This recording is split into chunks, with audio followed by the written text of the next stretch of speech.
James Walton looked Wilhelmina Dawson up and down for 4 seconds, then handed her back her own letter of introduction. "You're not what I asked for." She stood at the Copper Creek depot with her trunk, her $12, and the desert sun burning through her coat. 3 weeks on a train from Boston. 3 weeks telling herself this was brave, not desperate. And now, a man she'd never met was returning her like something ordered by mistake. Behind her, the train pulled out without her. Then a stranger picked up her trunk and said quietly, "I've got a better offer." She had no idea that the worst moment of her life had just become the first day of the only one she ever wanted. If you've ever been told you weren't enough, stay with us. Subscribe to our channel. Follow this story to the very end and drop your city in the comments. I want to see how far this story travels. The station master had already stopped watching. That was the part that humiliated Wilhelmina most. Not Walton's words, not even his expression, which had been less cruel than simply indifferent. It was the fact that the moment Walton turned and walked away, the station master went back to sorting freight manifests as though nothing of consequence had happened. As though a woman hadn't just been unwrapped and rejected on a public platform like a parcel addressed to the wrong house. Wilhelmina. Willa. Her mother had always called her, and she had carried that name across 2,000 miles, like a second piece of luggage, pressed her lips together and did not cry. She had made herself a promise on the train somewhere outside of Kansas City. She had pressed her forehead against the window glass and watched the land turn from green to brown, and told herself, whatever happens, you will not cry in public. You have cried enough in private. The public version of you is made of something harder. She picked up her traveling bag. She set it down again because her hands were shaking. James Walton had not even waited to see if she had somewhere to go. She had read his letters 6 times over the course of the journey.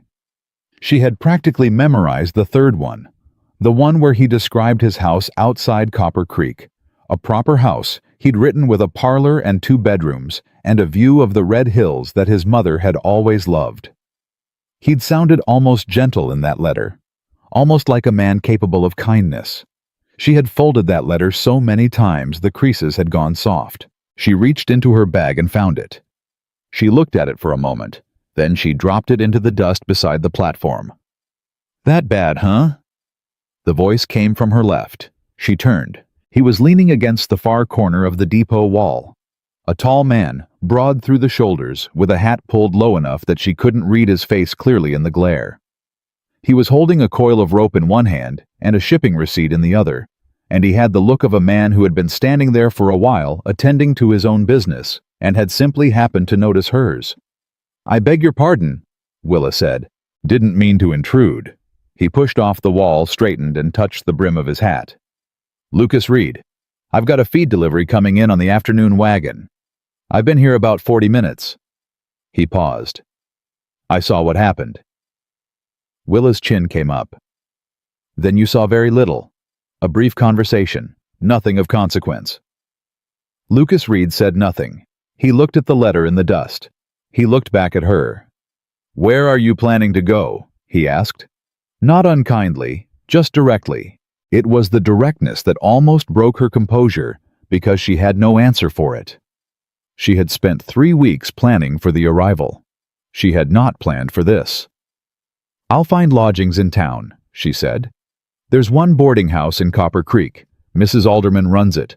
She charges $4 a week, and she doesn't take single women without references from a local resident." He let that sit for a moment. "Do you know anyone in Copper Creek?" Willa looked at him. "I knew James Walton." "Walton won't write you a reference." Lucas said it without inflection. Not cruel, just factual in the way that only honest men can be. "He's been telling people at the Cattlemen's Association for 2 months that his bride was coming. Now that she's here and he's walked away, he's not going to want to be reminded of it." He folded the shipping receipt and tucked it in his shirt pocket. "I'm sorry. That's the truth of the situation." Willa turned away from him. She looked down the main street of Copper Creek, the hardware store, the saloon, the assay office, a church at the far end with a crooked steeple. She looked at the $12 folded inside her left glove. 3 weeks of lodging at $4 a week. That was all she had. "There must be work," she said, Some. I can cook. I can keep accounts. I taught primary school in Boston for 2 years before... She stopped. Before her father died and the money ran out, and her aunt suggested the agency, and she had told herself it was an opportunity. I'm capable of a great deal, she finished. I believe you, Lucas said. Something in his tone made her turn back to look at him. He'd moved a few feet closer, not crowding her, just repositioning himself so the sun was no longer directly between them. She could see his face clearly now. He was younger than she'd expected from the voice, maybe 30, with a jaw that needed shaving, and eyes that were doing the kind of quiet assessment she associated with men who made careful decisions. What exactly are you suggesting, Mr. Reed? She asked. I need someone at my ranch, he said. Cook and housekeeper. I've got 2 ranch hands and a chuck situation that's been charitable to describe as rough for the past 8 months. I can offer you room and board, a private room, and $3 a week. He held her gaze. No conditions beyond the work. If you decide in a month it's not suitable, I'll drive you to the stage depot myself. Willa studied him. Why would you offer that to a woman you don't know? Because you're in a difficult position through no fault of your own, he said. And because I actually do need the help, and because sending a woman with $12 and no references into Copper Creek alone strikes me as something I'd rather not do. He shrugged one shoulder. I'm not asking you to trust me. I'm asking you to consider the offer. And if I say no, then I tip my hat and we go our separate ways. He said it simply like it was true, like he meant it. Willa looked at her trunk. She looked at the letter in the dust. She bent down and picked the letter up, not to keep it, but because leaving trash on a public platform was not something her mother had raised her to do, and she folded it once and tucked it into her coat pocket. $3 a week, she said. $3 a week. Private room with a door that locks. He didn't blink. I'll put a bolt on it today, and I manage the household my own way. I don't take instruction on cooking from men who apparently haven't eaten a proper meal in 8 months. Something shifted at the corner of his mouth. Not quite a smile. Fair enough. All right, Willa said. I'll come. Lucas Reed was a man of surprisingly few unnecessary words, which Willa appreciated, because she was still sorting through too many of her own to want to manage his conversation as well. He collected the feed delivery from the wagon driver, without ceremony, loaded 2 sacks into the bed of his own buckboard, and then lifted her trunk as though it weighed considerably less than it did, and secured it with the same quiet efficiency. How far? She asked as she climbed to the seat. 5 miles. She nodded and said nothing more, and he didn't either.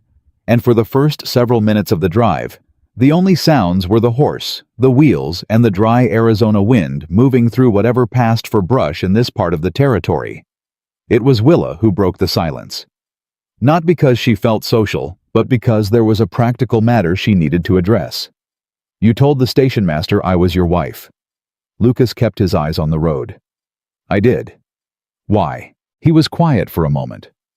Because Copper Creek is a small town and gossip travels faster than weather.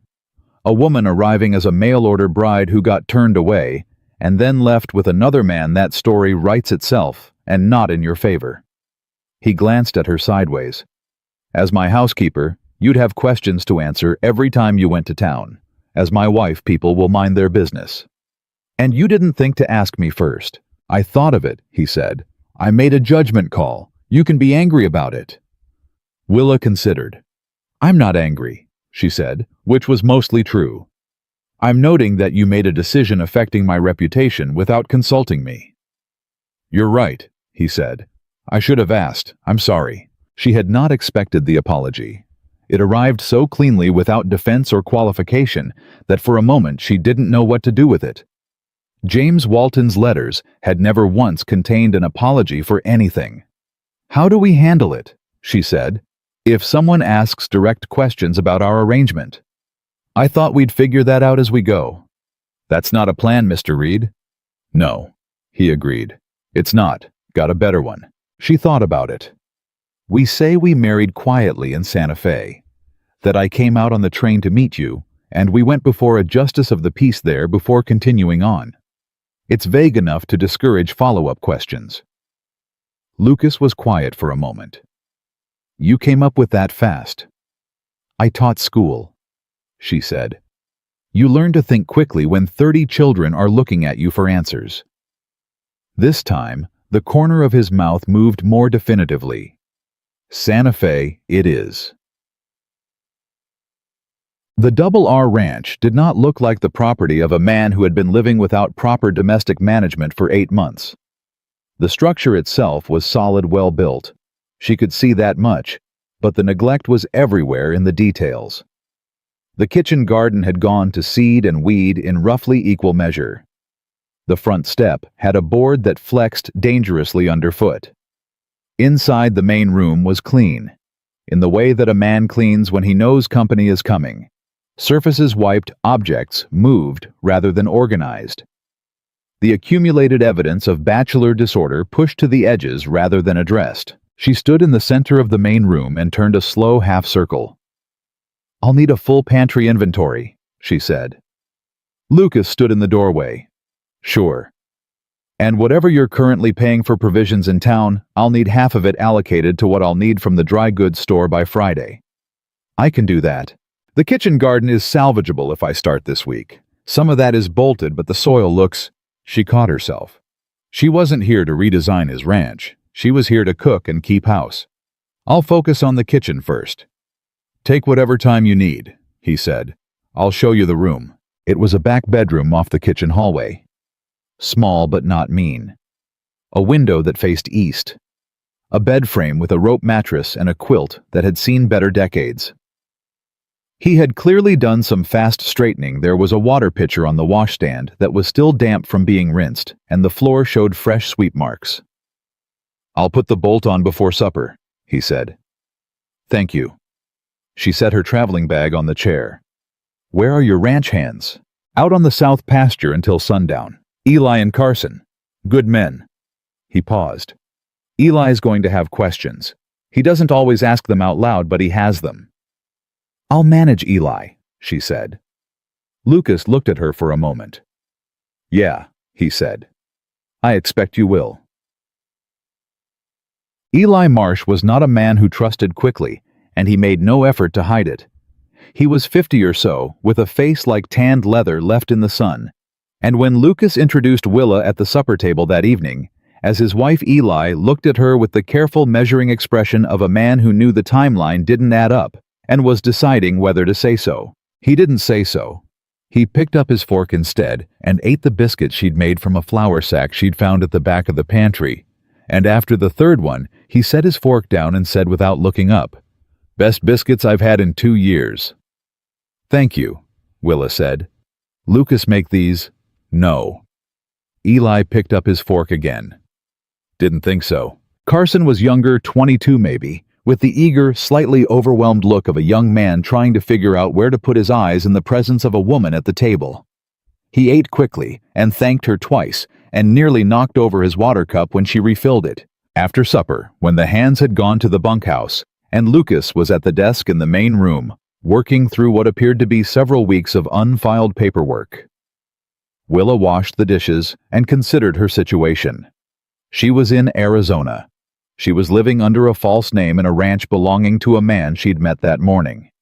She had $3 a week, a room with a forthcoming bolt, and a kitchen that was going to require serious attention. She had also, she realized, eaten a hot meal and sat at a table and not been alone. It was more than she'd expected, which wasn't saying much. She dried the last dish and put it away, and went to ask Lucas where he kept the ledger books, because if she was going to manage this household, she was going to do it properly. The bolt went on that night as promised. She heard him in the hallway, the brief sounds of installation, the testing of the mechanism. 2 knocks to let her know it was done. No conversation. No waiting. She lay in the narrow bed and listened to the ranch settle into night, the distant sound of cattle, the wind, the occasional creak of the structure, and she thought about James Walton standing on that platform with her letter in his hand. You're not what I asked for. She turned onto her side and looked at the wall. She had not been enough for the life she'd planned. That was the simple truth of it. Her father's death had ended her savings. Her position at the school had ended when the new headmaster decided married women were more reliable than unmarried ones, which was a particular kind of irony. The agency had seemed like a practical solution. Walton's letters had seemed like evidence of a decent man. She had been wrong about all of it. But she was still here. She was still breathing. She had made biscuits from a depleted pantry, and she had already identified 3 things in the kitchen garden that could be revived. And she had 4 walls and a bolted door, and however improbably, a situation that was not the disaster she'd been standing in at noon. It's not nothing, she told herself. Start from what isn't nothing. She slept better than she had in 3 weeks.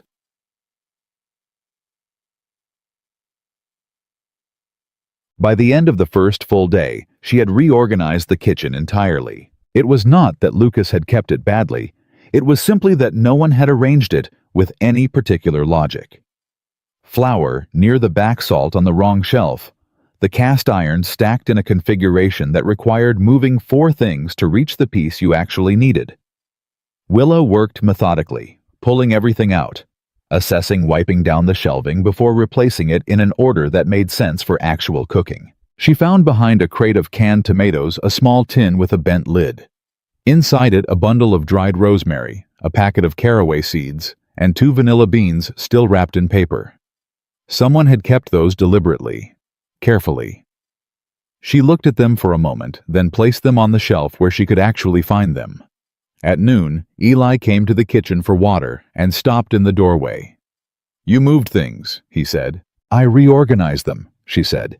Is there something you need to find? He looked at the shelves. He looked back at her. The dried rosemary. She pointed without looking up from the onion she was slicing. Top shelf right of the window. He got it. He stood there another moment. Lucas's mother kept it there, he said, before she passed. Willa set down her knife. She looked at him then properly. How long ago? 4 years. Eli turned the rosemary bundle in his hands once. I didn't move it. Just in case. I'll remember where it goes, Willa said quietly. Eli looked at her with an expression that was not quite softened, but was something adjacent to it. He nodded once and walked back out. She picked up her knife again and kept working, and she did not let herself think too hard about the fact that she had apparently accidentally put things back where a dead woman had kept them. She found the ledgers that evening.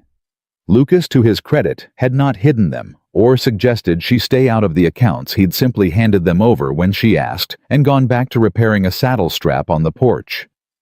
She took the ledgers to the kitchen table and went through them by lamplight. The ranch was not in trouble. That was the first thing she established.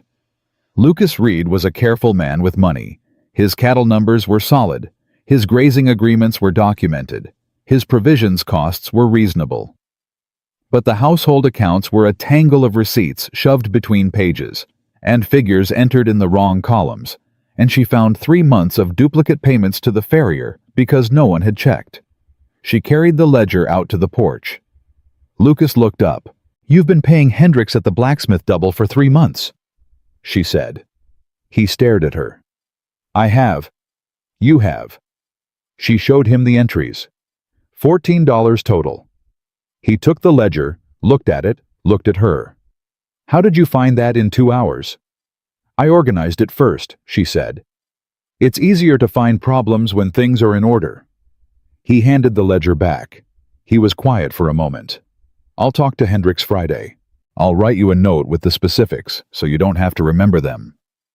He looked at her with that same careful, unhurried attention he'd aimed at her at the train station. You said you taught school.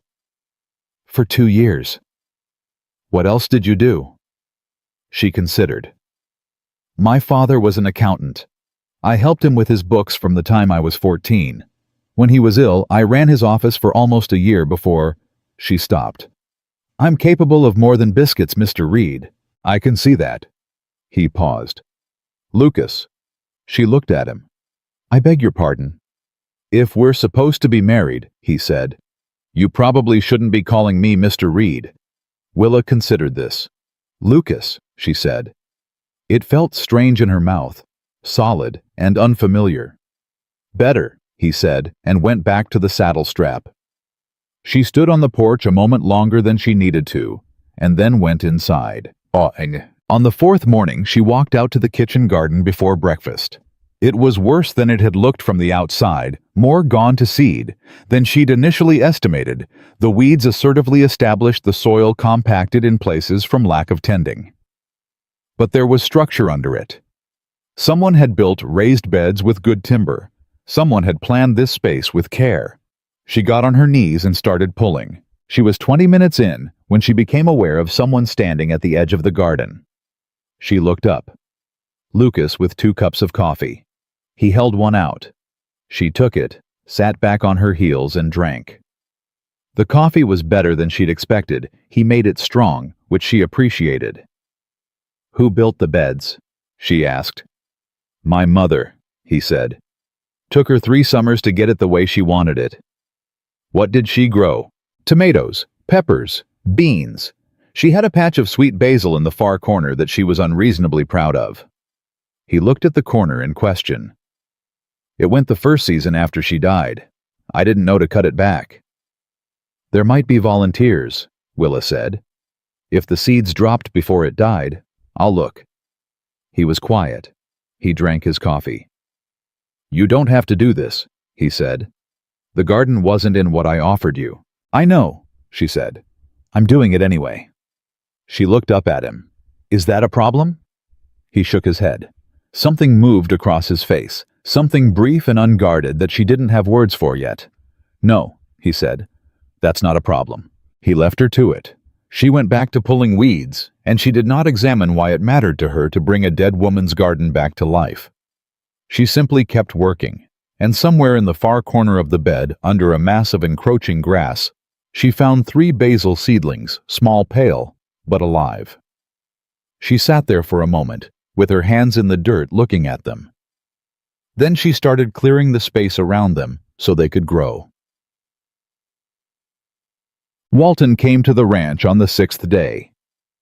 She heard the horse, first heard it, then heard Lucas's voice in the yard, and then heard a second voice she recognized immediately.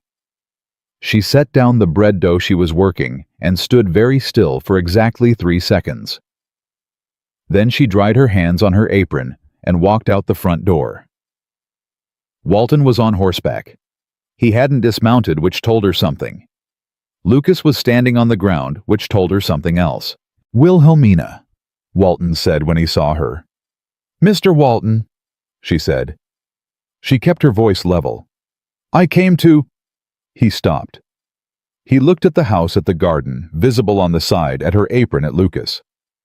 "I wanted to see that you were settled." "I am," she said. "Thank you for your concern. This situation—" He gestured vaguely at the ranch. "People in town are talking." "People in town are always talking," she said. "That's what towns do. You arrived as my intended. I arrived as a woman traveling alone," she said, and she kept her voice completely calm. "Who was returned at the station like unsatisfactory freight. What happened after that is my own business." Walton's jaw tightened. "I had my reasons. I'm sure you did." She looked at him steadily. "I hope you find what you're looking for, Mr. Walton. Good day."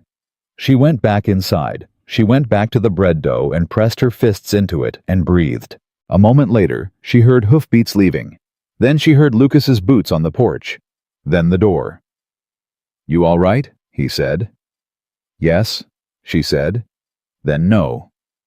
Then, "I will be." He didn't say anything else.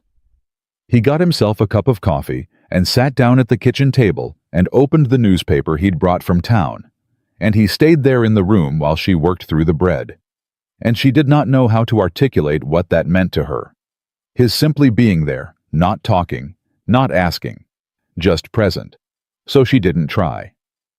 She shaped the loaves and put them to rise, and by the time the bread was in the oven, she had her hands steady again. "He won't come back," Lucas said from behind the newspaper. "How do you know?" "Because he got what he came for," Lucas said. "He came to see if you were struggling. You weren't." He turned a page. "He won't come back." Willa looked at the oven. Is that how men like that work? Usually. She thought about that. Thank you, she said, for not interfering. He set the newspaper down and looked at her. You didn't need me to. It was the simplest thing he had said to her in 6 days, and it landed somewhere in her chest and stayed there. That night, alone in her room, with the bolt drawn, Willa wrote a letter to her cousin Margaret in Providence. She had been composing it in her head for 6 days, trying to find the words that were honest without being alarming. She wrote 3 drafts and burned 2 of them in the lamp flame. The third one she kept. It said, I am not where I expected to be. But I am not where I feared I might end up either. The man is decent, more than decent. I think, though, I am cautious about thinking too quickly. The work is real, and I am good at it, and being good at something, even something hard, is better than what I had before. I am afraid some days, but I am also, this is the word I keep coming back to, interested in what this becomes, in who I might be here. I think that is enough for now. I think that might even be something. She folded the letter and addressed it.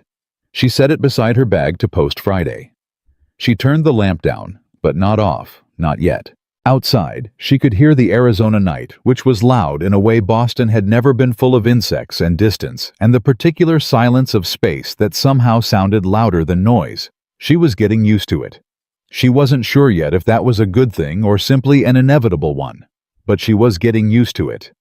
She was still here, and for the first time since the train pulled out of Copper Creek Station without her Wilhelmina Willa Dawson, thought that perhaps, just perhaps, being left behind had not been the end of something. Perhaps it had been improbably the very beginning. The letter to Margaret went out on Friday, and by Saturday morning, Willa had already stopped waiting for the world to collapse. That was the honest way to put it. For the first 2 weeks, she had been living with one hand on the door, not literally, but in the way a person holds themselves when they expect to have to move quickly. Ready for Lucas to change his mind. Ready for some condition she hadn't anticipated to surface. Ready for the arrangement to reveal its actual shape, which she'd assumed would be uglier than advertised. It didn't. The bolt stayed on her door. The $3 appeared on the kitchen table every Friday without ceremony or commentary. The men ate what she cooked and said thank you, which was more than she'd gotten at 2 of the 3 teaching positions she'd held in Boston. She started to unpack her trunk properly. That was how she knew she was settling, not the work, not the routine, but the moment she took her mother's quilt out of the cedar lining at the bottom and put it on the bed. You don't put your mother's quilt on a bed you're planning to leave. Carson was the first one to actually talk to her. Not about anything significant. It started with a question about whether she knew how to treat a blister, which she did, and then somehow became a 20-minute conversation about Carson's mother in Tennessee, who made the same kind of cornbread Willa had served on Thursday, and whether Willa thought the altitude here made it rise differently. My mother says altitude makes everything harder, Carson said, holding out his bandaged hand and looking at it with satisfaction. Bread breathing, keeping your temper. Your mother sounds wise, Willa said. She is. He was quiet a moment. She'd like you, I think. Willa looked at him. He went slightly red and picked up his hat from the table and left quickly, and she had to turn to the window to hide her expression, because it had been so long since anyone had said something like that to her. Something uncalculated and earnest that she hadn't known what to do with it. Eli took longer.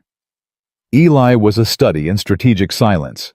He communicated primarily through the angle of his hat brim and the length of his pauses, and Willa had learned in the first week to read both. A hat tipped back meant he was thinking. A pause of more than 4 seconds meant he had an opinion he was deciding whether to share. On the 10th day, he came into the kitchen with a hat tipped all the way back and a pause that went to 6 seconds before he said anything. We've got a calf down in the South Pen, he said. Been down since yesterday. Lucas is in town at the land office and Carson's on the fence line. I'd handle it, but my hands are... He held them up, both wrapped in bandaging from a barbed wire incident 2 days prior. I can talk you through it. What does it need? Willa said. She was already untying her apron. Fluids mostly. She's not nursing right and she's getting weak. You'd have to—" He watched her move to the back door. "You're not going to ask what's involved." "You said you'd talk me through it," she said. "Start talking." Jed. The calf was a small red thing, maybe a week old, with eyes that had gone dull and a hip that kept giving out when she tried to stand. Willa knelt in the dirt without hesitation, which she could tell surprised Eli despite his best efforts not to show it. "Boston women," he said half to himself. "What about them?" she said. "Nothing. Thought you'd be more never mind." He crouched beside her, hands useless in their wrappings, and talked her through the process with the patient specificity of a man who had done this 200 times. The calf's mouth, the bottle, the angle, the pressure. The calf resisted. Of course she resisted. She was scared and sick, and the world had not been gentle with her in her first week of life. Willa held on. She talked to the animal in a low, continuous voice, not words exactly, just sound, the kind of thing her mother had done when Willa was small and feverish. "There," Eli said when the calf finally latched. "Don't stop. Keep the angle." "I have her," Willa said. Eli was quiet for a long moment. Then, "Yeah," he said. "You do." When the bottle was empty and the calf had folded herself into the corner of the pen with the unfocused contentment of the newly fed Willa, sat back on her heels and looked at Eli. "Will she make it?" she asked. "Better odds than she had an hour ago." He looked at Willa steadily. "You're not what I expected." "What did you expect?" He shrugged one shoulder. "Someone who'd be gone in 3 weeks." Willa stood brushing her skirt off with complete composure. "I'll be back to check on her before supper," she said, and went inside to wash her hands. Lucas came back from town that afternoon with a look on his face. She was starting to recognize the particular set of his jaw that meant something had gone sideways, and he was processing it before he spoke. She put coffee on. She didn't ask. He sat at the kitchen table for a full minute before he said anything.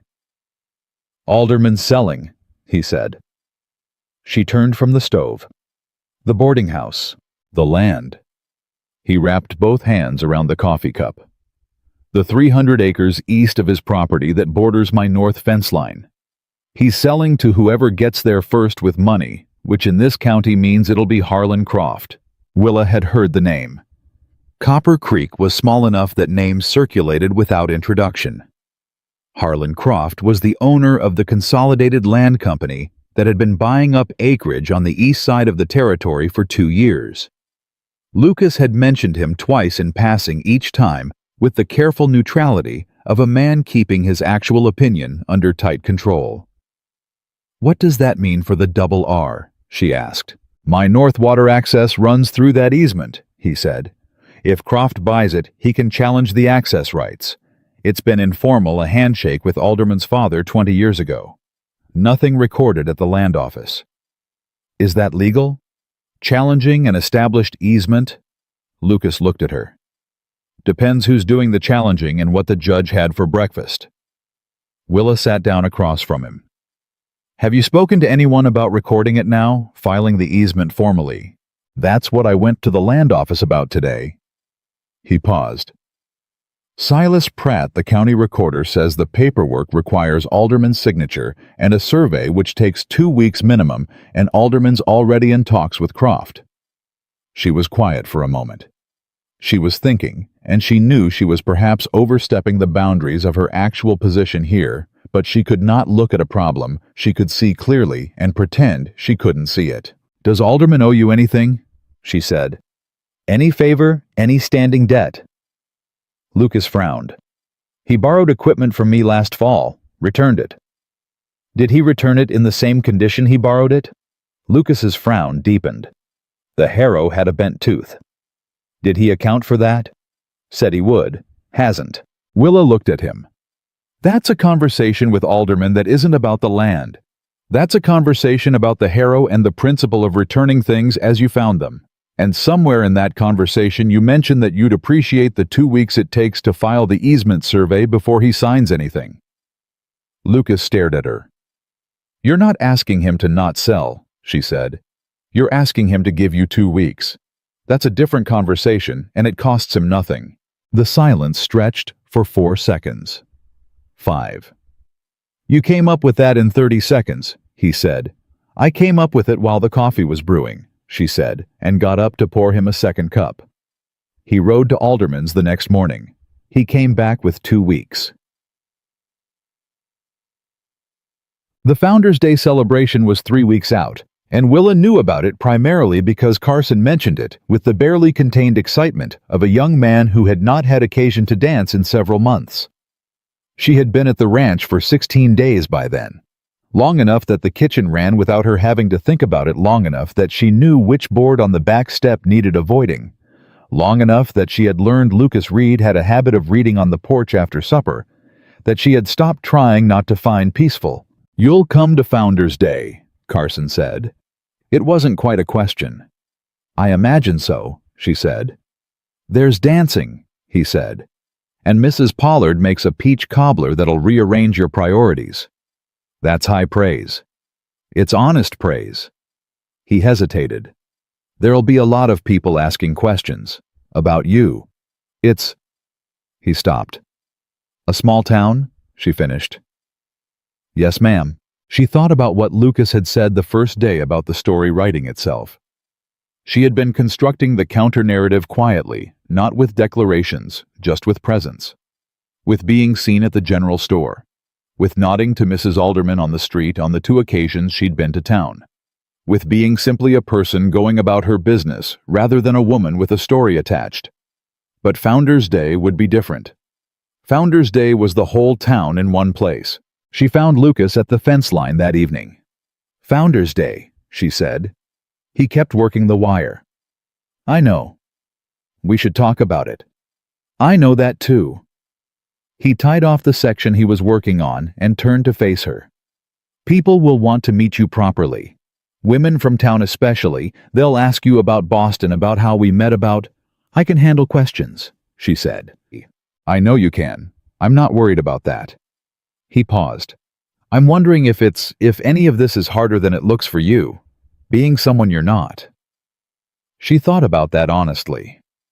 "I'm not being someone I'm not," she said.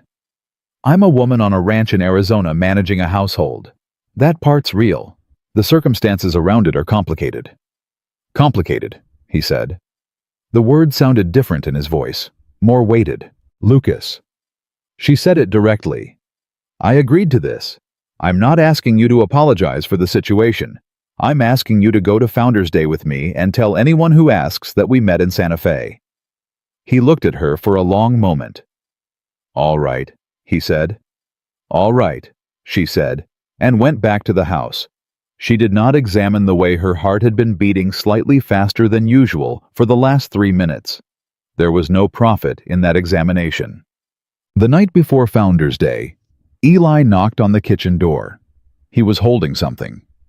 She looked at it, a folded piece of dark blue fabric, soft with age. "It was Eleanor's," he said. "Lucas's mother. She wore it for the Founders' Day the year before she got sick." He turned it over in his hands. "Lucas doesn't know I kept it out when the rest was sorted. Thought maybe I don't know what I thought." He held it out. Willa looked at it, at him. "Eli, it's just a shawl," he said gruffly. "It gets cold in the evenings out here even in summer. Practical." She took it from him. It was beautiful deep blue wool, soft and well made. "Thank you," she said quietly. He nodded once, hat already heading toward the door. "Don't read into it," he said and left. She stood there holding Eleanor Reed's shawl for a long moment. Then she folded it carefully and set it on the chair for tomorrow. Founders' Day was loud and crowded and smelled like wood smoke and fry bread and horses, and Willa walked into it beside Lucas Reed wearing his mother's shawl and felt for the first time since Boston something adjacent to belonging. Not fully, not yet, but adjacent. The introductions came quickly, too quickly in a wave. Reverend and Mrs. Holt, the Pollard family whose peach cobbler Carson had not oversold. Dr. Ambrose and his wife Clara, who shook Willa's hand with the firm grip of a woman who expected other women to have opinions and respected it. The feed store owner. The schoolteacher Miss Avery, who was 24 and sharp-eyed, and looked at Willa with the complicated expression of a young woman recognizing in another woman choices she hadn't made yet. "How are you finding Arizona?" Clara Ambrose asked with her hand still around Willa's. "I'm finding it larger than I expected," Willa said, "and more willing to surprise me." Clara laughed, a real one. "That's the best description of it I've ever heard." She looked at Lucas. "Where have you been hiding her?" "The ranch," Lucas said. "Mostly." "Don't keep her out there," Clara said firmly. "We need women with sense in this town. We are suffering from a shortage." Willa met Lucas's eyes over Clara's shoulder. Something quick passed between them, shared amusement, the kind that doesn't need words, the kind that implies a shared language already in formation. She looked away first. Ted. Walton was there. She had expected it. It was a small town. She had told herself she had expected it, but the actual sight of him across the crowded space still did something unpleasant to her pulse, and she made herself breathe through it. He was with a woman younger than Willa, brown-haired, with the careful expression of someone trying to make a good impression. She was standing close to Walton in the way of someone who wanted to appear at ease and wasn't quite. "Don't," Lucas said quietly at her shoulder. She turned to look at him. "Don't what?" "Don't do what your face is doing." "What is my face doing?" "Calculating," he said. "Whatever you're calculating, he's not worth it." She turned back to the room. Walton had seen her. His eyes had passed over her, and then to Lucas, and then away, with the pointed deliberateness of a man who had decided on the strategy of aggressive non-acknowledgement. "I'm not calculating," Willa said. "I'm observing. The difference being, observing has no action attached to it." She turned to accept a cup of lemonade from Carson, who had materialized helpfully at her elbow. "He brought someone." "Word is he's courting the Hendry girl," Carson said, and then looked slightly alarmed at himself for offering unsolicited gossip. "Good," Willa said. "I hope she's what he asked for." She said it mildly. She meant it mildly. And she turned back to Clara Ambrose's conversation and did not look in Walton's direction again. It was Lucas who found her an hour later at the edge of the crowd. She hadn't meant to end up there. She'd been moving through the space, talking to people, managing the introductions with what she thought was reasonable competence. And then the noise and the bodies and the accumulated weight of performing normalcy for 3 hours had pressed against her in a way she hadn't anticipated, and she'd found the edge of things almost without deciding to. He handed her a glass of water. He stood beside her, not talking. "I'm fine," she said. "I know," he said. "I just needed a minute." "Take the minute." She drank the water. The crowd noise pressed and receded. She became aware that Lucas was standing close enough that she could feel the warmth of him, which was the specific detail her mind chose to catalog at this particular moment, which was unhelpful. "You're wearing her shawl," he said. She went still. "Eli," she said. "He told me he gave it to you." Lucas's voice was careful, quiet.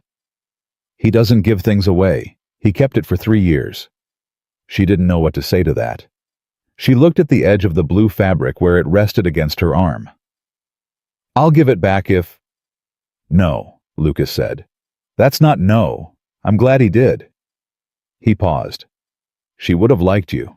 It was the same thing Carson had said from a completely different direction, and it did something to her that she was not prepared for. She pressed her lips together and looked at the crowd. "That's twice in 2 weeks someone has said that to me," she managed. "We're a repetitive bunch," he said. She made a sound that was almost a laugh. He looked at her, and she looked at him, and they were standing close together at the edge of a Founders' Day celebration in Copper Creek, Arizona. And something shifted between them that was quiet and significant and not yet named. Walton chose that moment to approach. She saw him coming. She kept her face still. She felt Lucas register it too, felt the small shift in his posture, Nothing aggressive, just present, alert. Wilhelmina, Walton said. He looked at Lucas. Read. Walton, Lucas said. I wanted to. Walton stopped. He seemed to have had an opening planned, and then arrived to find the situation different than he'd imagined it. Willa standing easy. Lucas beside her. The shawl. Whatever he'd come to say had been framed around a different version of her. You seem well, he finally said. I am, she said. The ranch suits you. It does. He looked at Lucas again. Something passed over his face, the specific expression of a man who has made a decision he's decided was correct and is looking at evidence that suggests otherwise. His jaw tightened. I acted hastily at the station, he said to her. I want you to know that. The whole crowd was about 8 feet away. No one was listening. It didn't matter. Yes, she said. You did. If I'd had more time to... Mr. Walton, she kept her voice completely even. I appreciate you saying so, and I wish you and Miss Hendry well. I genuinely do. She held his eyes. But I'd like to get back to my husband now. Walton looked at Lucas one more time. Then he nodded once and walked away. Willa didn't watch him go. My husband, Lucas said after a moment. We agreed on Santa Fe, she said. We did. He was quiet. You all right? She thought about the question honestly. Yes, she said, and then because it was true, more than I expected to be. He offered her his arm to walk back into the crowd. She took it. And if her hand stayed on his arm for longer than strictly necessary, once they were back among people, she decided that was simply the mathematics of the situation. Of being two people playing a part that had started to feel in its smallest moments less like playing and more like something else entirely. Something she didn't have a name for yet, something she wasn't ready to name, but something that was there unmistakably like basil seedlings in the corner of a neglected garden, small and pale and stubbornly quietly alive. The easement survey came back clean. Lucas rode to the land office on the 14th day of Alderman's grace period. With the paperwork, Willa had helped him organize every reference to the original handshake agreement. 2 letters from neighboring ranchers confirming the water access had been in continuous use, and a timeline she'd reconstructed from the ranch ledgers going back 11 years. Silas Pratt looked at the stack, looked at Lucas, and said it was the most organized filing he'd processed in 3 years. Alderman signed. The easement was recorded on a Tuesday morning, and Lucas came home that evening and set a paper bag on the kitchen table without a word. Inside it were 2 lemons, expensive, impractical, clearly purchased from the general store at a price that made no sense for a working ranch, and a note that said only, "For the cobbler you mentioned." Willa looked at the lemons for a long moment. Then she made the cobbler, and she did not say anything about the lemons, and Lucas ate 2 portions and declared it the best thing that had come out of that kitchen, which Eli immediately disputed on behalf of the biscuits, which became a 10-minute argument that Carson refereed with great seriousness, and Willa sat at her end of the table and thought, This is what I didn't know I was looking for. She did not say that either. She had gotten very good at not saying things. The cattle rustling started on a Wednesday. Or rather, they found out about it on a Wednesday, which meant it had probably been happening for longer. Carson came in from the south pasture count with numbers that didn't add up, and Lucas went out to verify, and came back with a jaw set so tight Willa could see the muscle working in it from across the room. How many? She said. 11 head confirmed. He pulled his hat off and set it on the table. Could be more. The count on the far section's been sloppy. I should have caught it earlier. You can't count every head every day, she said. I can count better than I did. He sat down, stood up again, sat down. He was a man who processed trouble by moving through it, and right now he didn't have anywhere to move. The tracks go north toward the Croft property line. She looked at him. You think it's Croft? I think the timing is interesting, he said carefully. Easement recorded 2 weeks ago. Now this. That's not evidence. No, he said. It's not. He pressed both hands flat on the table. I need to ride out tonight with Eli and check the north fence. I'll be back by morning. And Carson? Carson stays here. He looked at her directly. You'll be alone in the house. I don't anticipate any trouble, but I want you to know where the rifle is. She had known where the rifle was since the third day. She had also on the fourth day taken it out to the back field and fired it twice to understand how it handled a fact she had not volunteered. I know where it is, she said. He held her gaze for a moment. The bolt's on your door. Lucas. She kept her voice level. Go find your cattle. I'll manage the house. He went. The house was louder when he wasn't in it.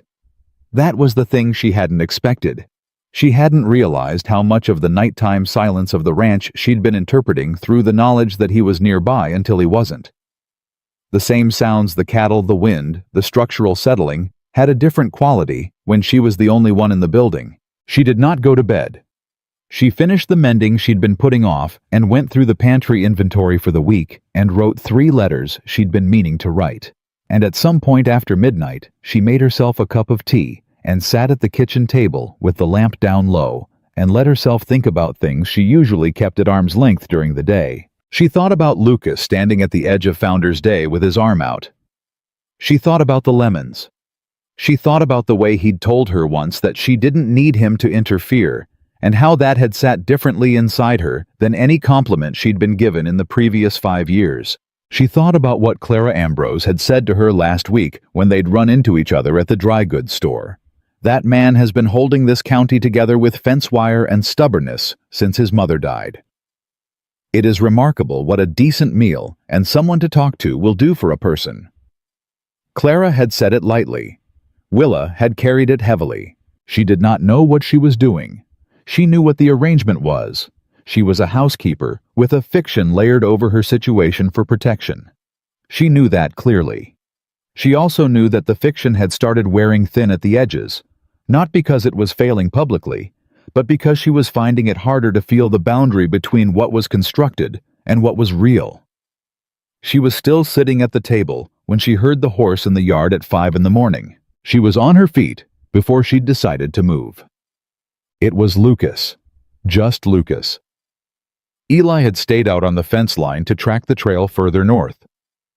Lucas came in with dried mud on his boots and the look of a man who'd been awake all night and found what he'd feared he'd find. 7 Moorhead, he said.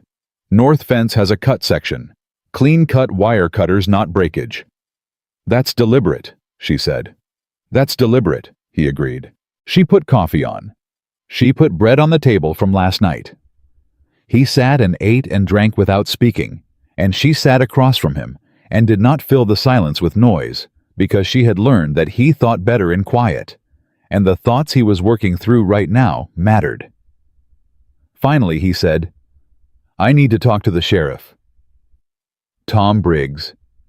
She'd met Briggs once briefly at Founder's Day. A careful man, politically careful. Is he likely to act on this? He'll make a report. Lucas wrapped both hands around the cup. Whether he acts past that depends on whether there's pressure from Croft's direction. Is there likely to be... Lucas looked at her. Croft owns 2 buildings on Main Street and holds paper on the feed store. He and Briggs have an understanding. What kind of understanding? The kind that doesn't get written down. Willa was quiet for a moment. Dr. Ambrose, she said, and Reverend Holt, and the Pollard family. Those are people in this town who don't owe Croft anything. Yes. If something happened to you to the double R, they'd want to know about it.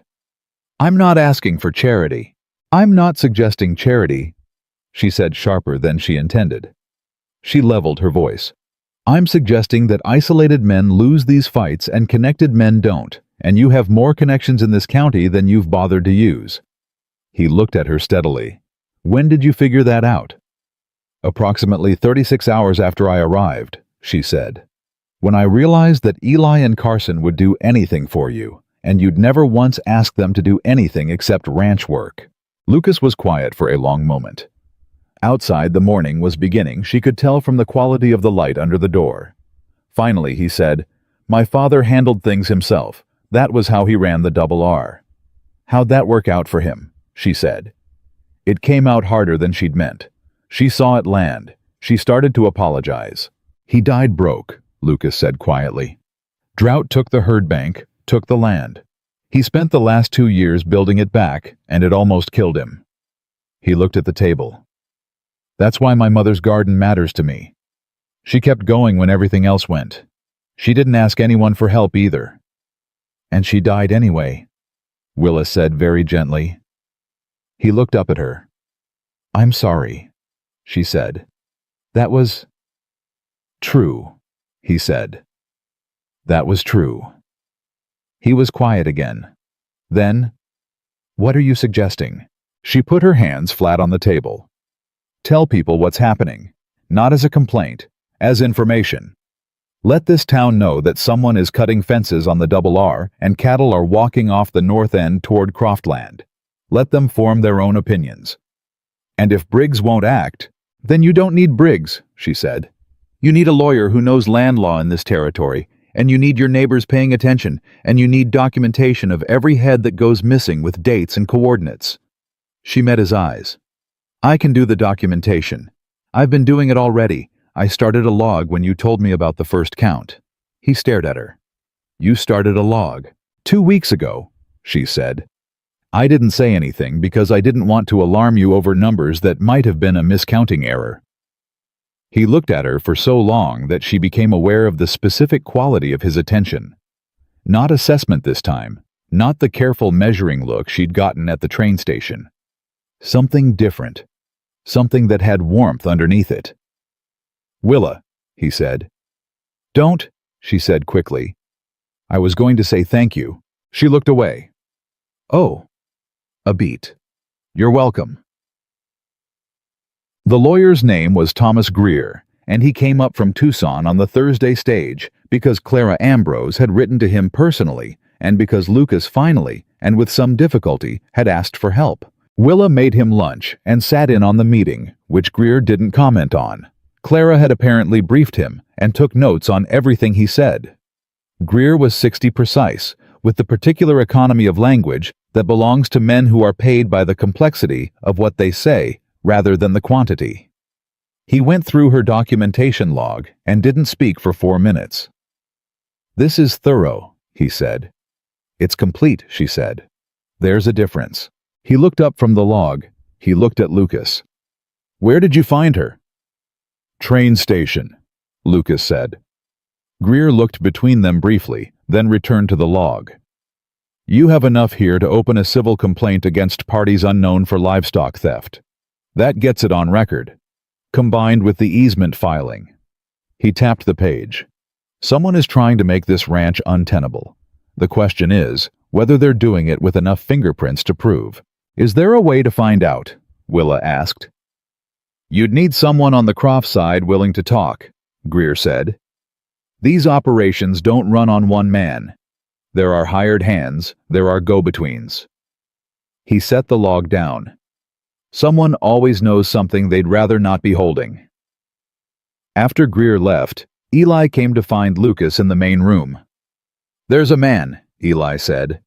Lucas looked up. One of Croft's line riders, Tom Pickett. He was at the Double R 2 seasons ago before Croft hired him away.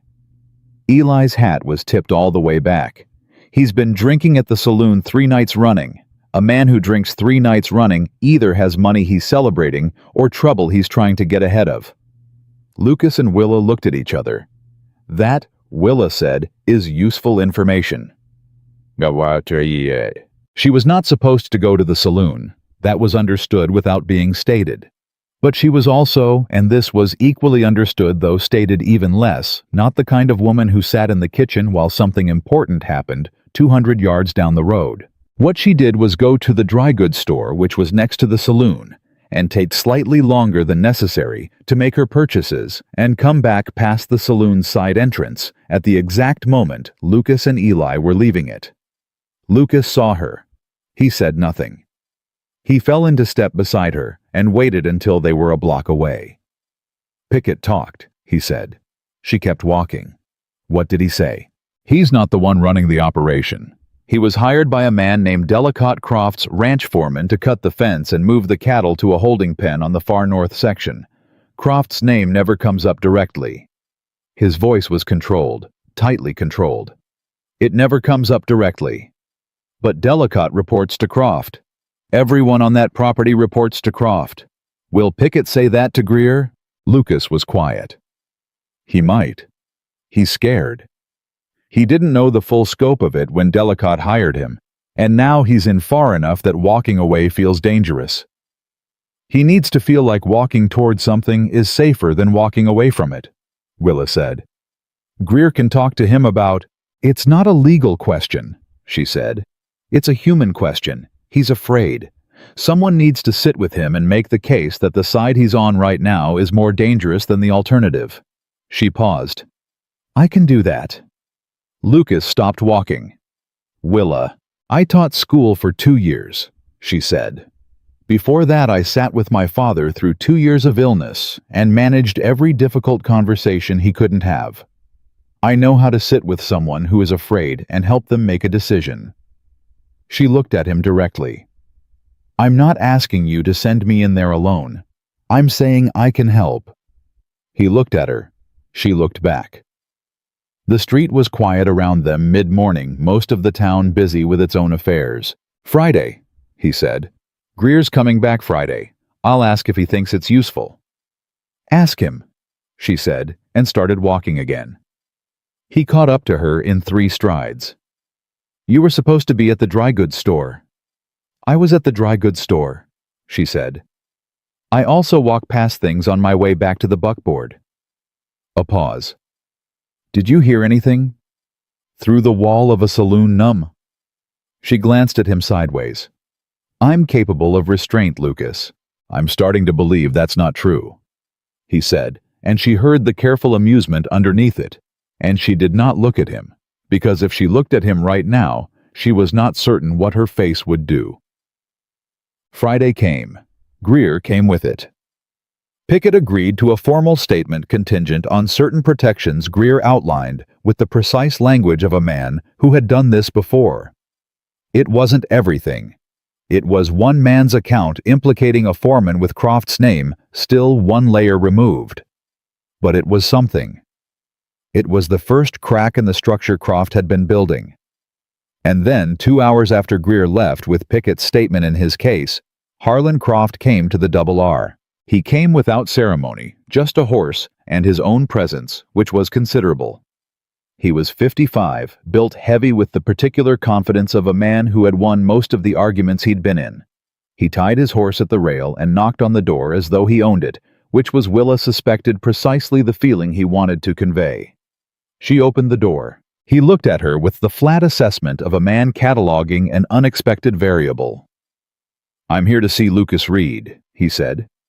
"I'll let him know you're here," she said, and left Croft on the porch. Lucas came to the door. She stayed in the main room out of sight but not out of earshot, and she made no apology for it. "Reed," Croft said. "I understand you've been having trouble with your cattle." "I have," Lucas said. "Unfortunate thing? This territory attracts a certain element." Croft's voice was smooth, reasonable. The voice of a man who had practiced being reasonable until it felt like a weapon. "I wanted to offer if there's anything my operation can do to assist.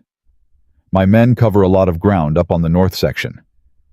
"I appreciate the offer," Lucas said. "Of course." A pause. "I also wanted to mention Alderman's land, the parcel we discussed. I understand the easement question's been resolved. I want you to know I have no interest in complicating your water access. Never did." "Good to know," Lucas said. "I think neighbors should work together," Croft said. "I think there's enough land in this territory for everyone. What I don't like to see is misunderstanding between men who could be working in the same direction." Willa pressed her lips together. "What direction is that?" Lucas asked. "Progress," Croft said simply. "Growth. This county is going to expand significantly in the next decade. The men who hold significant acreage when that happens will be in a very comfortable position." A pause. "I've been acquiring, consolidating. I'd be willing to discuss partnership arrangements with a property like the Double R. Formal ones. Mutually beneficial. A long silence. I'll think about it, Lucas said. Of course. She could hear the smile in it. No urgency, just something to consider. Footsteps on the porch. Give my regards to your wife. The horse left. Lucas came inside. He looked at Willa. He knows about Pickett, she said. He knows about Pickett. Lucas agreed. He came to make the offer before the statement becomes a problem for him. If you're his partner, you have reasons not to pursue the complaint. That's right. Are you going to think about it? He looked at her with an expression that was almost offended. No. Good. She turned back to the kitchen. Supper in an hour. Willa, she stopped. I'm not going to let him have this ranch, Lucas said. I want you to know that, whatever he does next. She turned. He was standing in the middle of the room with his hands at his sides, and the look of a man who is saying one thing and meaning several others, and she understood that she understood it completely because she had been doing the same thing for 5 weeks. I know, she said. He stopped, tried again. I wanted you to know. She looked at him for a moment. Looked at the man who had picked up her trunk at a train station and driven her 5 miles in silence, and put a bolt on her door and gotten her lemons for no practical reason, and stood at the edge of a crowd and offered her his arm. Lucas, she said, I'm not going anywhere. He nodded. Once. The way he nodded when something had settled that he'd been carrying without knowing it. She went back to the kitchen. She kept her hands very busy for the next several minutes, and she concentrated on the bread she was making, and she did not think about the look on his face, or not much, or not as much as she wanted to. Outside, the Arizona evening was coming in with its particular quality of light and distance and stubbornness, and somewhere out in the south, Pen the little red calf who had a name. Now, though no one had officially assigned one, but everyone called her Penny, was taking her evening feed without assistance. Small things, real things. Things that were starting quietly and without permission to feel like hers. Greer filed the civil complaint on a Monday, and by Wednesday the whole county knew about it. That was the thing about small towns. Information didn't travel. It detonated. Willa had been at the dry goods store on Wednesday afternoon when she heard 2 women behind her at the counter discussing the Reed complaint against parties unknown, with the particular relish of people handling a story they found satisfying. She bought her flour and her salt and said nothing, but she walked back to the buckboard with the distinct feeling that something had shifted in the atmosphere of Copper Creek, and she wasn't yet certain in which direction it would settle. Lucas was calm about it. That was his way. He processed danger quietly, the way a good horse reads a situation without shying. And he told her Wednesday evening that calm was the right posture, regardless of what Croft did next. He'll push back, Lucas said. He's not a man who absorbs a challenge without answering it. What does answering look like for a man like Croft? She asked. Pressure. On the people around me. He looked at her directly. On you possibly. What kind of pressure? Reputation. Talk. He didn't look away. You're the most visible part of my life that he can reach. She thought about that honestly. She thought about what her reputation actually consisted of, a fiction layered over a real situation, a story about Santa Fe that held up because no one had pulled hard enough on it yet. She thought about what happened if someone pulled. Let them talk, she said. Willa. Lucas. I arrived in this town as a woman who'd been rejected on a public platform. My reputation started from a deficit. Whatever Croft says about me cannot be worse than what was already said at that station, and I survived that. She met his eyes. Don't worry about me. Worry about the legal case. He looked at her for a long moment. You're the least worrying person I know, he said, and that worries me more than anything else. She almost smiled. That's very nearly a compliment. It was meant as one, he said, and went back to his paperwork, and Willa turned to the dishes and allowed herself privately the small thing that had been happening in her chest for weeks now, whenever he spoke to her like that. The pressure came Thursday. Not to her, to Carson.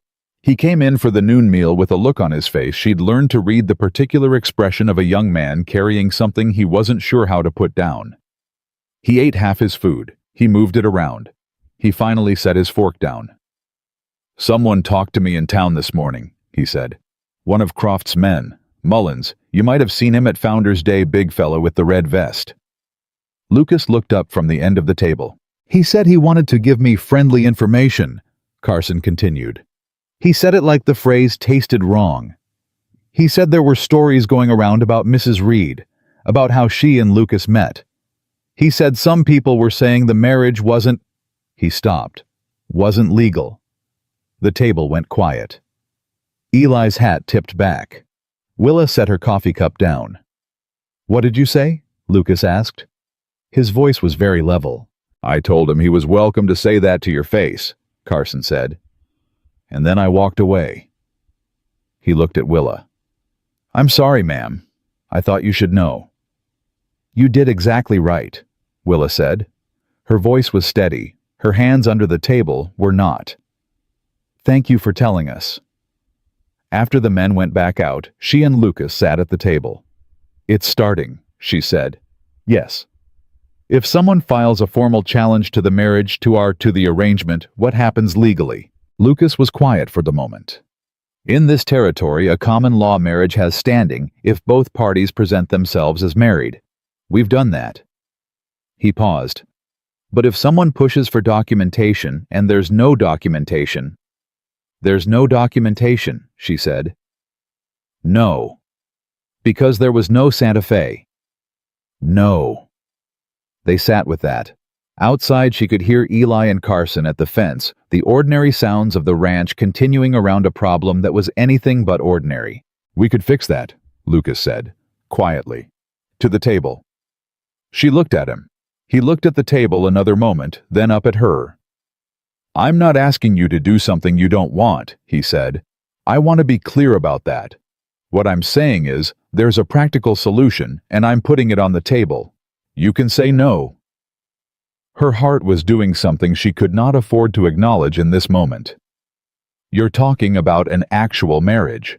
I'm talking about going to Reverend Holt and making the thing we've been pretending to have into something that holds up in court." He held her gaze. "For the ranch. For your protection. For the legal case against Croft because a contested marriage gives his lawyers something to pull on." He paused. "Those are practical reasons." "They are," she said. "There might be other reasons," he said.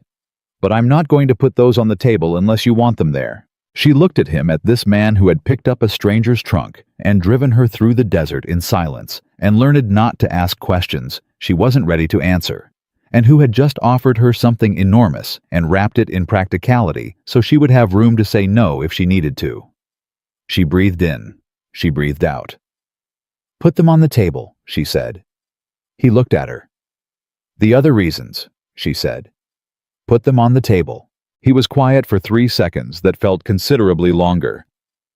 "I think about you," he said, "approximately all the time. I think that's been true since about the 8th day, which is—" He stopped. "I'm not a man who says things well." "You're doing fine," she said. "I don't want you to leave," he said. "That's the plainest way I can put it. I don't want you to have an exit and use it. I want—" He stopped again. "I want this to be a real thing. I want the thing that already feels real to be something that actually is." She pressed her lips together. She looked at her hands. She looked at him. "The bolt's still on my door," she said. "I know. I put it there because I needed to know it was there, not because I was afraid of you." "I know that too," he said. "I put it there for the same reason." She frowned. "You put it there so you'd know it was there." "So you'd know it was there," he said. "So you'd know I wasn't going to make this into something you didn't choose." He paused. "You had a lot of things happen to you that you didn't choose. I didn't want to be another one." Something cracked open in her chest. Not painfully, the opposite. The way a window opens in a room that's been closed too long. "Lucas," she said. "Yeah. Ask me properly." He looked at her. Something moved across his face that she had never seen on it before. Not quite uncertainty, not quite vulnerability, but the particular expression of a careful man standing at the edge of something he can't plan for. "Wilhelmina Dawson," he said. "Would you marry me? For real? All the reasons." She took a breath. "Yes," she said. "All the reasons." They went to Reverend Holt the following Saturday morning. It was not a ceremony by any elaborate definition. No guests, no flowers, none of the trappings that Willa had once distantly imagined for this kind of occasion. Clara Ambrose stood as witness because Lucas had thought to ask her, and because Clara had responded to the request by arriving with a small bunch of dried lavender from her own garden, and the expression of a woman who had been waiting for news of this kind and found it satisfying. Eli stood on Lucas's side and held his hat in both hands and did not speak, which was the most eloquent thing he could have done. Reverend Holt read the words. They said the words back. When it was over, Clara embraced Willa with the warmth of a woman who intended to be a permanent fixture in her life. And Eli shook Lucas's hand, and Carson, who had not been told in advance, but who appeared in the doorway of the church approximately 2 minutes after it was over. With the look of a man who had figured it out, and Run nearly knocked Willa over with his enthusiasm and apologized for 3 minutes without stopping. Walking back to the buckboard, Lucas's hand was at her back. Not her arm, not the formal escort of a man performing a role. His hand, at her back, the specific quiet claim of a person who intends to be there. She did not say anything about it. She felt it for the entire 5 miles home. Greer sent word the following Tuesday. Croft's lawyer had entered a response to the complaint. It was what Greer had expected denial of involvement suggestion that the livestock losses were the result of Reed's own poor management, a counter-allegation that the easement filing had been obtained under false pretense. False pretense, Willa repeated. They're claiming I pressured Alderman, Lucas said. He had the letter flat on the table. That the Harrow debt was used as coercion. That's... She stopped. That was my suggestion, the Harrow conversation. I know. If they make that stick... They won't make it stick, Lucas said. Alderman signed willingly. He'll say so. But there was a tightness under his voice that she recognized now, the tightness of a man who was less certain than his words. Will he? She said. If Croft leans on him. Lucas was quiet. She sat down. She thought it through clearly the way she'd taught herself to think not from the feeling, but from the structure. Alderman is selling to Croft. He needs Croft's goodwill to complete the sale at a good price. If Croft tells him the price drops, unless Alderman revises his account of that conversation. Then we have a problem, Lucas said. We need to talk to Alderman before Croft does, she said. Today. He's not going to want, I'll go, she said. Lucas looked at her. No. Lucas. Not because I think you can't handle it, he said immediately. Because Alderman is a man who responds to men. That is a frustrating truth about Edwin Alderman that I cannot change before this afternoon. If you go, he'll feel managed and he'll resist. He stood. I'll go. Then go now, she said. Before noon. He was already getting his hat. He came back 2 hours later. She heard the horse and was at the door before he dismounted. She read his face before he spoke, and what she read was not good. Croft got there first, he said. She stepped back from the door. He came inside. Alderman is revising his account, he said. He's saying the conversation about the Harrow was his word implied pressure, that he felt he had to agree to the waiting period. He set his hat on the table. Greer says without Alderman's original testimony, the easement challenge becomes viable again. The easement we already filed, she said. It's recorded. Recorded easements can be challenged if the circumstances of filing are contested. His voice was controlled. She could hear what was beneath it. Greer's good. But Croft's lawyer has been doing this for 20 years in this territory, and he knows which judges listen to which arguments. Willa stood in the middle of the kitchen and breathed through what she was feeling, which was fury.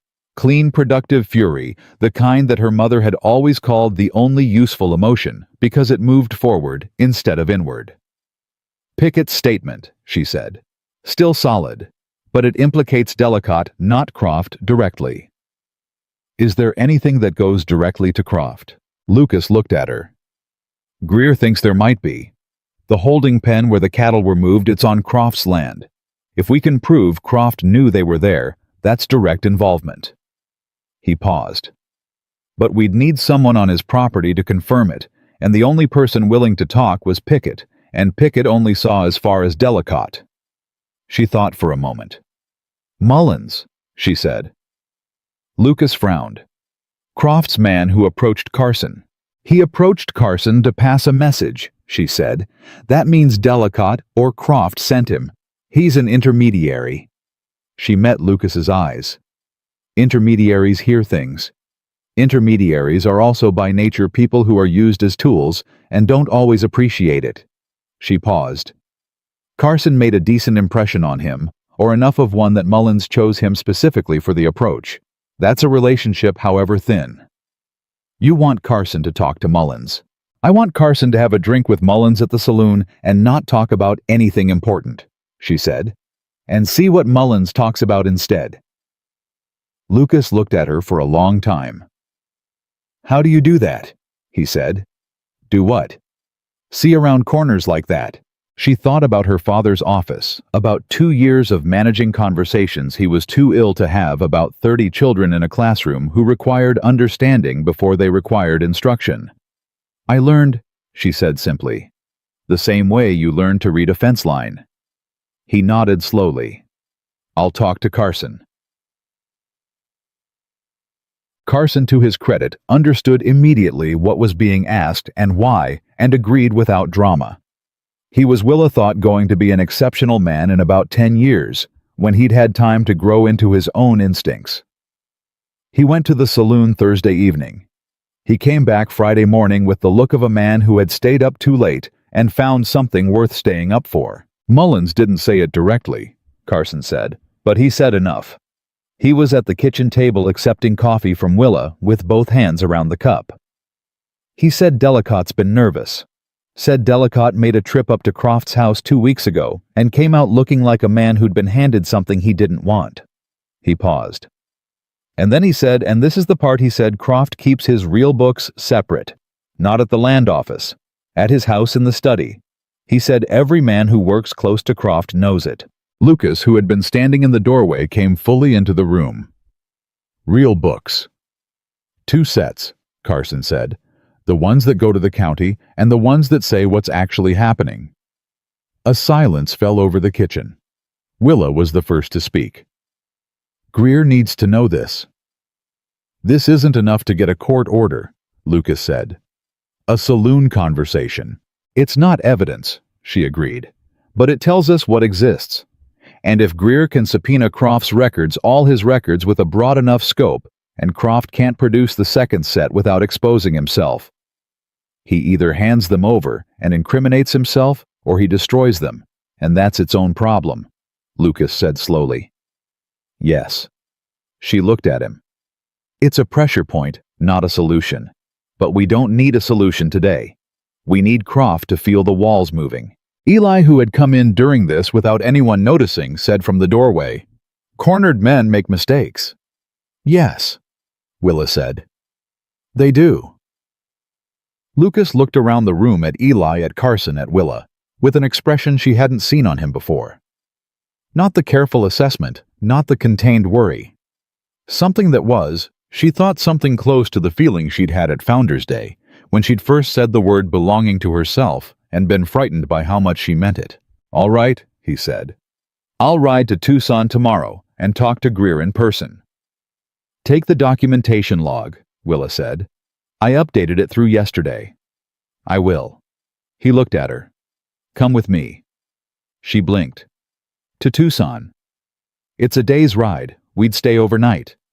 He said it matter-of-factly, but she had learned to read the things underneath his matter-of-fact voice. Greer should meet you. You've built half this case. He should know who he's working with. Eli and Carson can manage the ranch for 2 days, Eli said from the doorway helpfully. Nobody asked you, Lucas said. Didn't need asking, Eli said, and went back outside. Willa looked at Lucas. He looked at her. She thought about Tucson, a city, a hotel 2 days away from the ranch that had been her entire world for 6 weeks, and the man sitting across from her who had just said, with complete simplicity, "Come with me." "All right," she said. They left before dawn the next day.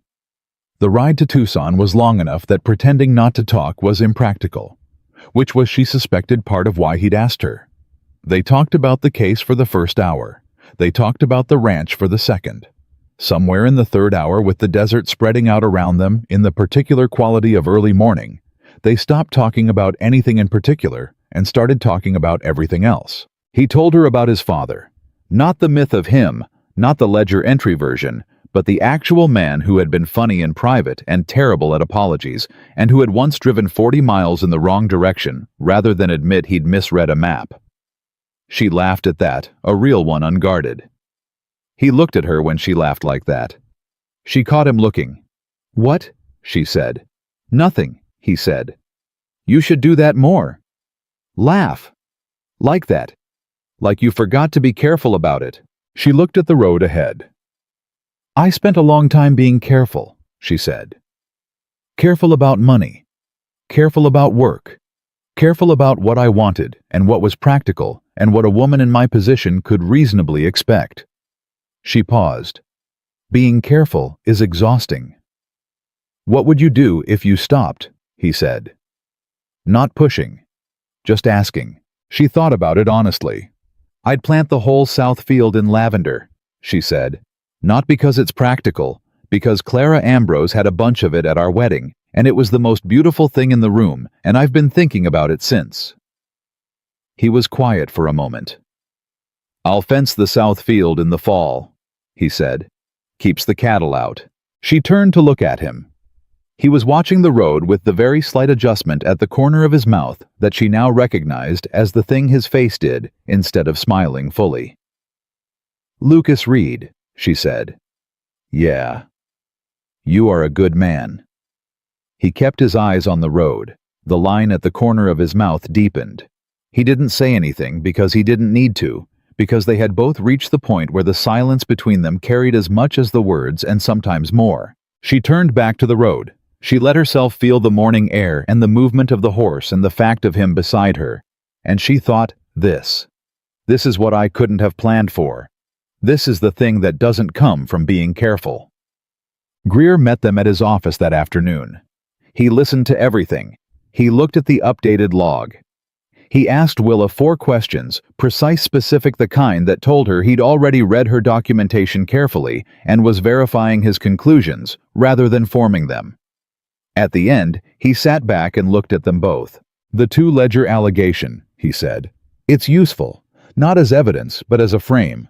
If I subpoena Croft's financial records and structure the request broadly enough, he has to respond to everything or move to quash, and moving to quash signals to the judge that there's something to protect." "Will this judge read it that way?" Lucas asked. Greer looked at him steadily. "Judge Harmon? Yes. He's 64, and he's watched Croft by influence in this county for 15 years, and he doesn't like it." He paused. "He also doesn't like sloppy cases. So what you're giving me?" He tapped the documentation log. "This needs to be airtight." "It is," Lucas said. Greer looked at Willa. "You built this." "I organized what was already there," she said. "No," Greer said simply. "You built this." He looked between them. "I'll file the subpoena Monday. After that, we wait to see what Croft does." What Croft did was arrive at the Double R for the second time on a Wednesday evening 3 days later, and this time he did not knock. He dismounted, walked past the front door to the side of the house where Lucas was working at the fence, and he stood there with his hands in his coat pockets and the expression of a man who had just had a very uncomfortable conversation with his own lawyer. Willa was at the kitchen window. She watched. "This stops now," Croft said. "Whatever you think you're building with Greer, it stops now, or I make it very expensive for you to continue." Lucas set down his tools. He turned to face Croft. "Is that a legal threat or a personal one?" "It's a practical one," Croft said. "I've been doing business in this county for 20 years, Reed. I've seen men try to take me on before. I'm still here. They're not." "What happened to them?" Lucas asked, calmly. "They ran out of money," Croft said. "Legal cases are expensive, and you're a small operation." "I'm a small operation with documentation, 2 witnesses, a recorded easement, and a lawyer who happens to dislike you personally," Lucas said. "That's a different situation than the men you're thinking of." Croft looked at him. Then slowly, he looked at the kitchen window. Willa didn't move. "Your wife," Croft said. "Boston woman, came in on the train." His voice was very even. Interesting that no one in Santa Fe remembers a Reed wedding. The air changed. Lucas took one step toward Croft. Just one. "What are you saying?" "I'm saying people in Copper Creek ask questions," Croft said. "And I'm saying a marriage that doesn't hold up makes a complicated situation for a man trying to claim legal standing in a county property dispute. Our marriage is recorded with Reverend Holt," Lucas said. 3 weeks ago. Witnessed." 3 weeks ago," Croft said. "Yes." He let the implication sit there. Lucas held his ground. "If you have something to say, Harlan, say it to Greer. If you have nothing to say, get off my land." The silence ran for 5 seconds. 10. Croft turned and walked to his horse. He mounted without hurrying. He looked back once, not at Lucas, at the kitchen window, at Willa. She held his gaze until he rode away. Then she set down the cup she'd been holding and realized her hand had been gripping it hard enough to leave marks on her palm, and she breathed through it in and out until she was steady. Lucas came inside. He looked at her. "He's trying to use me," she said. "Our marriage, as the weak point." "He's wrong about it being weak," Lucas said. "He's right that it's recent," she said. "A judge who wanted to find a problem could find one. Judge Harmon won't—" "Lucas." She looked at him directly. "I need you to hear me. I am not fragile about this. I am not frightened about this. But I am telling you clearly if my presence here, my history, the circumstances of how we actually came to be married, if any of that becomes a liability for you. In this case, I need you to tell me, because I can handle it. What I cannot handle is being protected from information I need." He looked at her for a long time. "You're not a liability," he said. "You're the reason we have a case." She pressed her lips together. "Lucas." "No," he said. "I'm being specific, not kind. Without the documentation you built, Greer has a neighbor dispute and a single witness. With it, he has a pattern of conduct, a subpoena target, and enough to make Croft's lawyers work for their fee." He held her gaze. "You did that. Croft came here because he's scared, and he's scared because of what you built.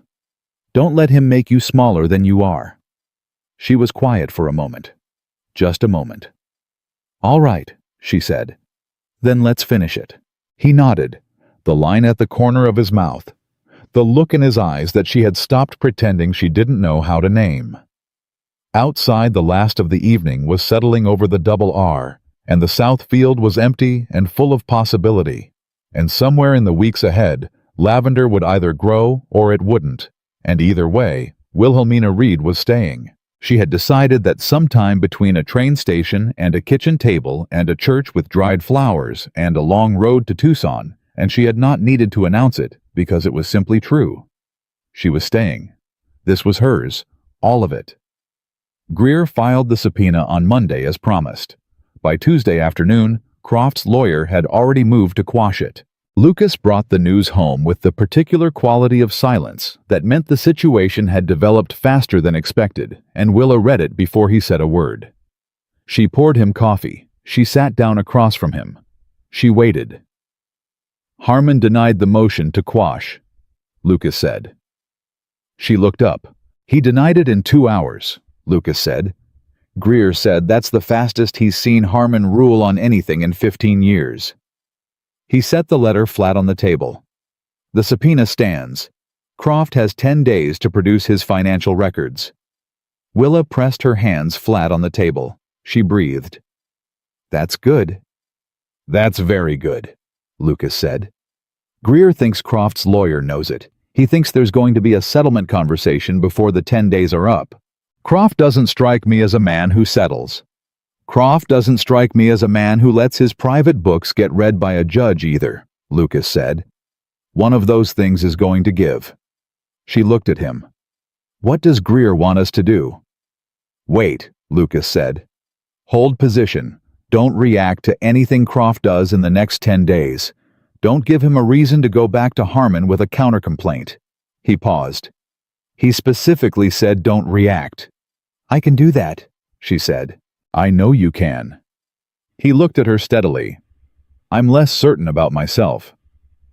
She almost smiled. I'll watch your reactions for you. That's what I'm counting on, he said. The 10 days were not quiet. On day 3, someone left a note on the buckboard in town. Unsigned, 3 lines suggesting that the Double R's legal complaint was the work of a woman with a history of financial manipulation and that Lucas Reed was a fool being managed by a Boston schemer. Carson found it. He brought it straight to Willa without reading past the first line, which she appreciated. She read it, folded it, and handed it to Lucas, who read it once and put it in the stove. Don't, she said. He looked at her. Keep it, she said. Give it to Greer. He retrieved it from the stove before it caught. He was holding it at the edge, where the paper had started to brown. You want to use an anonymous insult as evidence. I want to use a pattern of intimidation as evidence, she said. 1 note is nothing. 2 notes the approach to Carson Croft's visit, that's a pattern. She looked at him. Don't burn anything else. He set the note on the table with the careful deliberateness of a man recalibrating his instincts. Noted, he said. On day 5, Alderman came to the ranch. He came alone and on foot, which surprised her. His property was 2 miles north, and a man didn't walk 2 miles in Arizona heat without a reason he didn't want witnessed. She was in the kitchen garden when she heard the gate. She stood up. She looked at him. He looked at her with the expression of a man who had rehearsed what he was going to say and was now finding the actual moment harder than the rehearsal. Mr. Alderman, she said. Mrs. Reed. He turned his hat in his hands. Is he available? He's on the south pasture. I can get him if it's urgent. She waited. Is it urgent? Alderman turned his hat again. I told Croft's man something I shouldn't have told him, he said. About the Harrow conversation. I said it felt like pressure. He stopped. It didn't. Lucas never pressured me. I was Croft's man, made it sound like I'd have problems with the sale if I didn't. He stopped again. I want to correct the record. Willa looked at him carefully. Why now? Because I'm selling my land to a man who just sent someone to tell me what to say in a legal matter, Alderman said, and I've been a stupid old fool about it, and I'd rather be an honest man than a comfortable one. He looked at his hat. I never thought Lucas Reed was anything but straight with me. I shouldn't have said otherwise. She studied him for a long moment. Then, come inside, she said. I'll send Carson for Lucas, and you can tell him yourself, and then you're going to tell Thomas Greer. Alderman nodded. I know. She got him water, and she went to find Carson, and she did not let herself think about how much this changed things until she was standing at the fence waving Carson in, and then she allowed herself exactly 5 seconds of feeling it before she put her face back in order. 5 seconds was enough. It had to be. Greer came out from Tucson the following morning. He sat across from Alderman at the kitchen table for 90 minutes while Willa kept coffee coming, and Lucas stayed in the room without saying much, and Eli stood in the doorway in the way he did when he was standing guard without calling it that. When it was over, Greer looked at Lucas with an expression Willa hadn't seen from him before, something close to satisfaction, which on Greer's precise face was the equivalent of a celebration. Alderman's revised statement combined with Pickett's account and your documentation gives me a direct line from the fence cutting to Delicott to Croft's property, he said. The note from the buckboard establishes ongoing intimidation, And the attempted subpoena quash. He paused. A man with clean books doesn't fight that hard to keep them closed. Will Harmon see it that way? Lucas asked. Harmon already sees it that way, Greer said. He denied that motion in 2 hours. He's been waiting for someone to build this case for a long time. He stacked his papers with the careful economy of a man who had a train to catch. I expect a settlement communication before the subpoena deadline. My advice, don't take the first number. After Greer left, Carson punched the air in the yard with an expression of pure, uncomplicated joy that made Willa laugh out loud, which made Eli tell Carson to stop embarrassing himself, which made Carson grin even wider. Lucas found her at the kitchen garden that evening. She was at the basil corner. The 3 seedlings she'd found in the first week, now substantial enough to harvest from, and she had her hands in the soil because she thought better with her hands in the soil, which was something she had discovered about herself in Arizona and would not have predicted in Boston. He sat down on the low garden wall. He watched her work. "You did this," he said. She didn't look up. "We did this." Willa. She sat back on her heels and looked at him.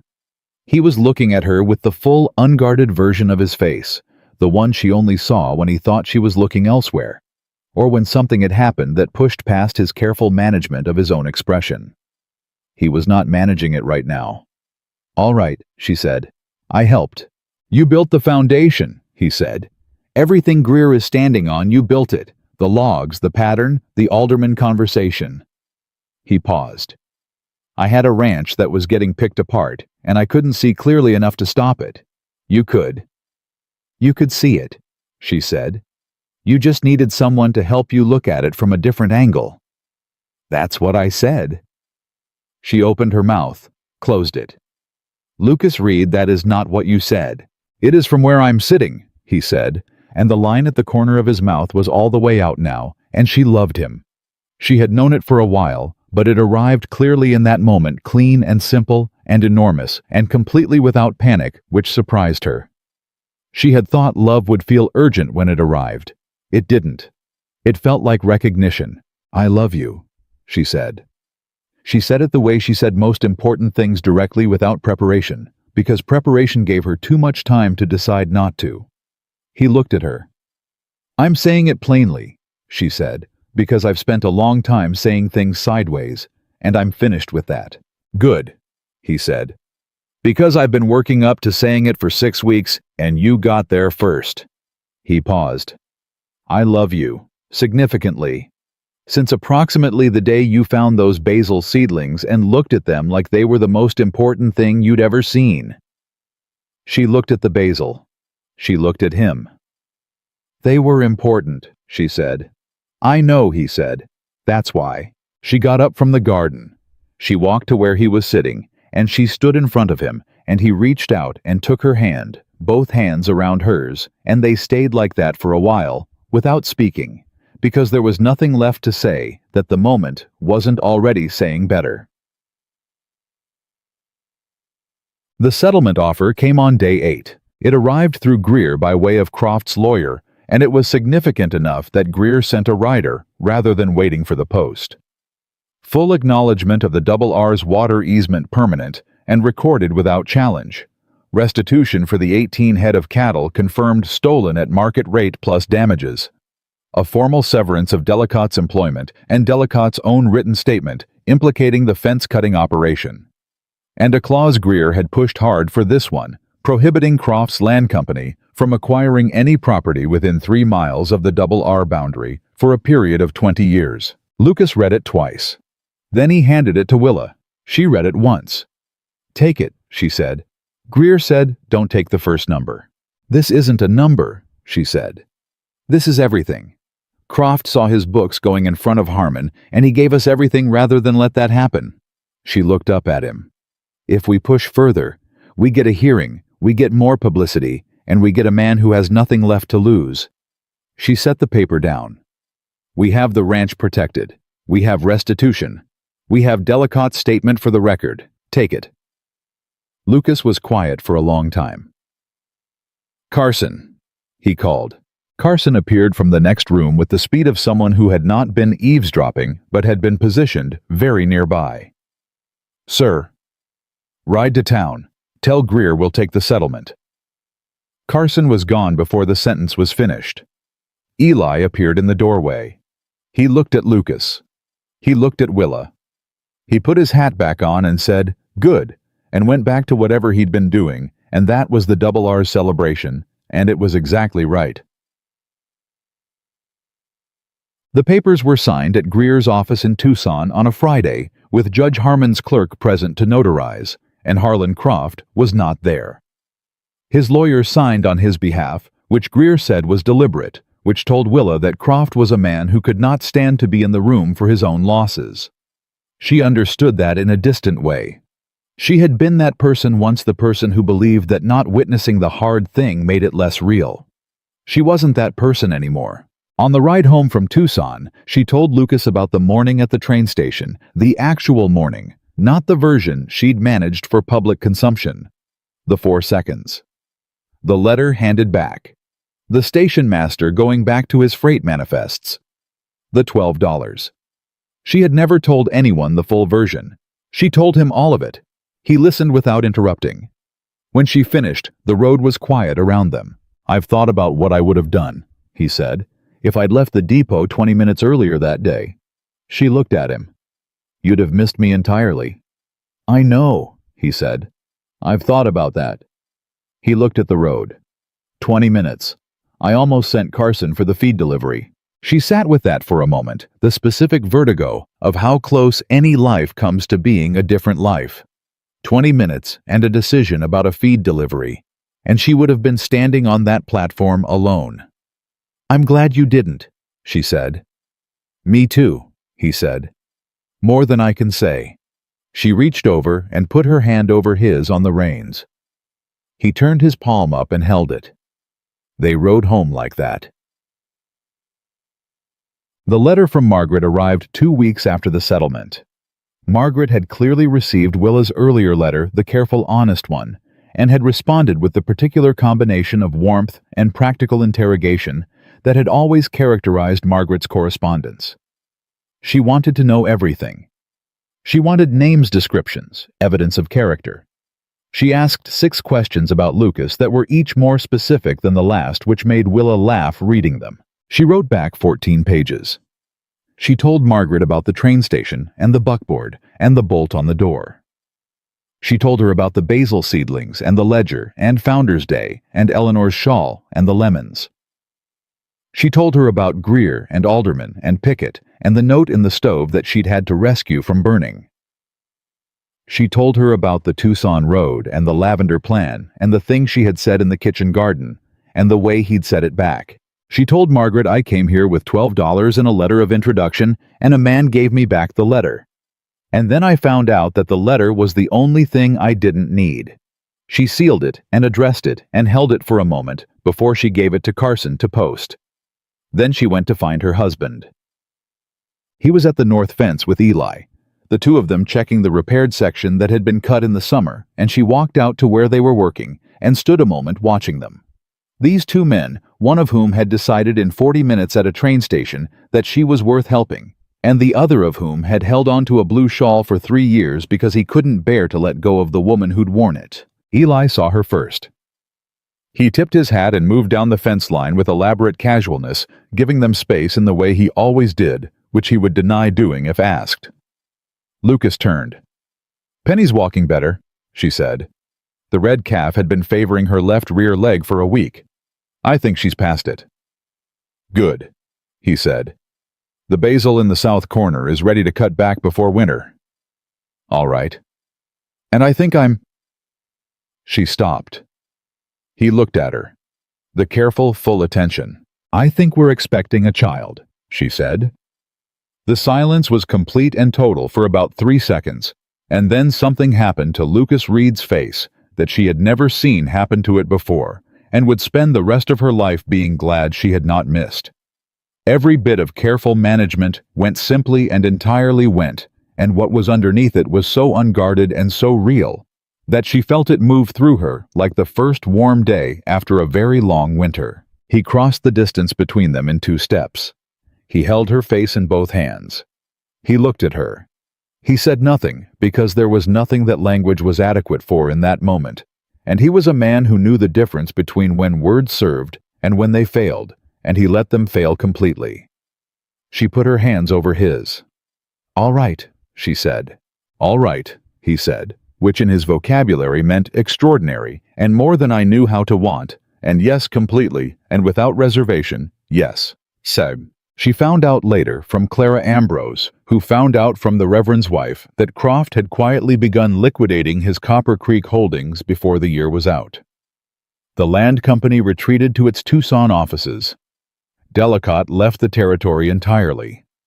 The 2 sets of books were never examined publicly because the settlement made a hearing unnecessary, but Greer told Lucas privately that Judge Harmon had made it known in certain circles that he was aware of their existence, which amounted to the same thing. The south field got fenced in October as promised. She ordered the lavender seeds from a catalog in November, and they arrived in February, and she and Carson planted them on a cold morning with their breath visible in the air, and Carson complaining cheerfully about the temperature, and Eli standing at the fence telling them they were doing it wrong. She was large with the baby by then. She planted on her knees and got up slowly and brushed the dirt from her hands, and Lucas was there. He was always there now. Not hovering, not managing just near in the way that had become so habitual.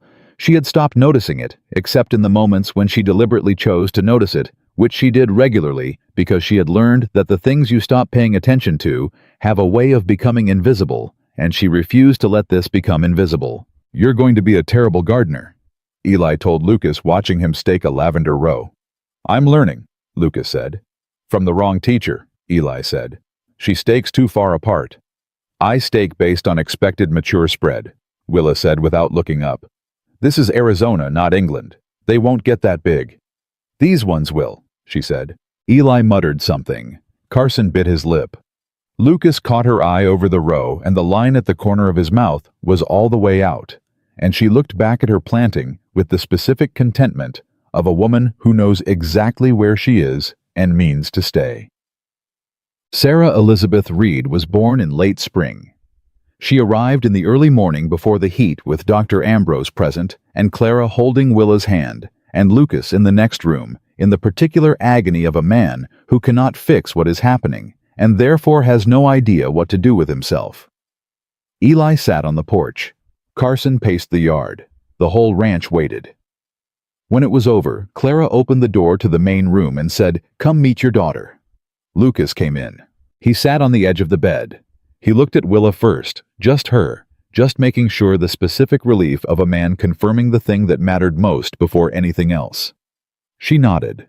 She was tired in a way she had no previous reference for, but she was whole, and she was here, and she was holding a small, furious, red-faced person who had arrived with strong opinions and no patience, which Willa suspected was going to be a consistent characteristic.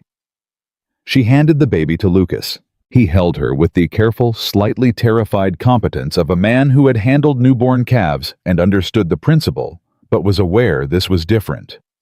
Sarah looked up at him with the unfocused intensity of the newborn, and Lucas looked back, and something moved across his face that was quieter and deeper than anything Willa had seen before. "Sarah Elizabeth," he said, quietly, like he was introducing himself. "She has your jaw," Willa said. "She has your expression," he said. "She looks like she's already deciding something." "She probably is," Willa said. He looked up from the baby to Willa. He looked at her the way he'd looked at her in the garden when she'd said she loved him, the unmanaged, full-face version. "You know," he said, "I almost sent Carson for that feed delivery." "I know," she said. "I'm glad you didn't." "Me too," he said. Every day. Outside, the Arizona morning was moving into the business of being warm, and Eli had apparently relented enough to tell Carson the news, because she could hear Carson celebrating with the uninhibited enthusiasm of a young man who had decided he was family. Which he was. They all were this strange and functional and wholly unplanned collection of people who had found their way to each other through practical necessity and stayed for everything else. Willa closed her eyes for a moment. She let herself feel all of it, the weight of the morning. The sound of her daughter's small breathing. The presence of her husband beside her. The knowledge that this room and this ranch and this life were hers as fully and completely as anything she had ever owned. She had come to Arizona with $12 and a stranger's address and the desperate pragmatism of a woman who had run out of other options. She had found in the least likely of circumstances the truest version of herself. Not the careful version, not the managed version, but the one who planted lavender in a climate that wasn't quite right for it and kept records with the thoroughness of someone who understood that the details were where truth lived and who could say "I love you" plainly on a Tuesday evening in a kitchen garden without any preparation at all. James Walton had looked at her for 4 seconds and handed her back. The life she got instead was worth every one of those 4 seconds and every hard mile that came after. Wilhelmina Reed set her hand over her daughter's small back and felt the breathing steady and new and entirely convinced of its own continuation. And she understood fully and without qualification that rejection had not been the end of her story. It had simply been the door she'd had to go through to find the one that was always meant to open.